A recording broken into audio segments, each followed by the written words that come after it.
প্রধানমন্ত্রী নিজে এই ব্যাপারটা ওনার হাতে নিচ্ছে এবং সিরিয়াসলি উনি এটা দেখতেছেন। আমাদেরকে সারাদিন গরুর উপর রাখছেন, কোথায় কি করলে ভালো হবে, এটা হবে এটা হবে। এবং আমি যত না জানি আমার মিনিস্ট্রি সম্বন্ধে উনি মনে হয় অনেক সবই জানেন। একটা কথা হলো ত্রাণ, তাদের খাবার দাবার যতদিন লাগে দিব, 3 মাস লাগে 3 মাস।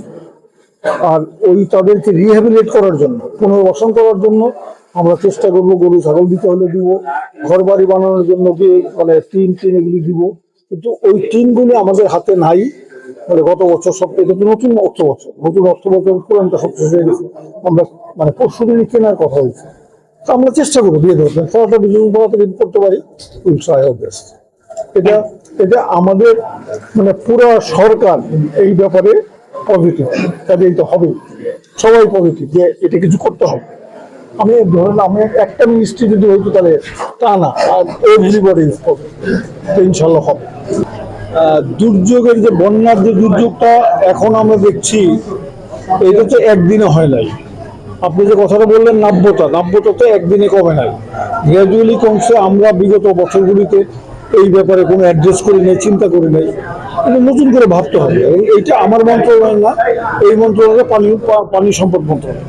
তো এইটা যত মন্ত্রণালয়ই হোক, সবচেয়ে বড় সুবিধা বা আমরা করতে পারি, কৃতজ্ঞতা প্রকাশ করতে পারি যে প্রধানমন্ত্রী নিজে এই ব্যাপারটা ওনার হাতে নিচ্ছে এবং সিরিয়াসলি উনি এটা দেখতেছেন। আমাদেরকে সারাদিন গরুর উপর রাখছেন, কোথায় কি করলে ভালো হবে, এটা হবে এটা হবে। এবং আমি যত না জানি আমার মিনিস্ট্রি সম্বন্ধে উনি মনে হয় অনেক সবই জানেন।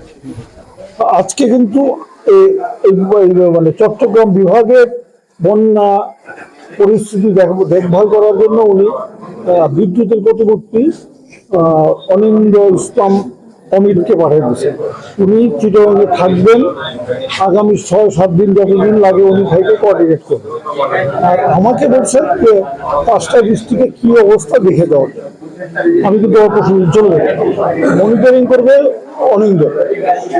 আমার মনে হয় আমি এই দুদিন তো না, আজকের দিন যা দেখলাম অনেক ক্ষতি হয়েছে। কিন্তু লোকাল অ্যাডমিনিস্ট্রেশন একে নিয়ে আমরা বোধ হয় এটাকে সামাল দিতে পারছি। বলবো না যে সবই করতে পারছি, বাট সামাল দিতে পারছি। এবং দে কুড রিচ এভরিবডি, তারা অন্তত জানে যে ওই জায়গায় এই দরকার আছে, এই দরকার আছে। সাধারণত অনেক সময় তো আমরা খবরও পাই না, বাট তারা ওয়ার্কেবল জানে। তাদের কাছে আমরা খবর নিলাম, ত্রাণ সামগ্রী সব আছে। এবং আমি যেটা বলতে পারি যে যদি আরো লাগে, আরো ত্রাণ সামগ্রী আমরা মানে সরকার থেকে দিতে পারবো। আর এদের পার্মানেন্ট সলিউশনের জন্য পানি কমলে পরে তারপরে আমরা ইন্টারমিনিস্ট্রিয়াল বসে আবার লোকালি বসে যত কমে করে তাড়াতাড়ি শেষ করার চেষ্টা করি।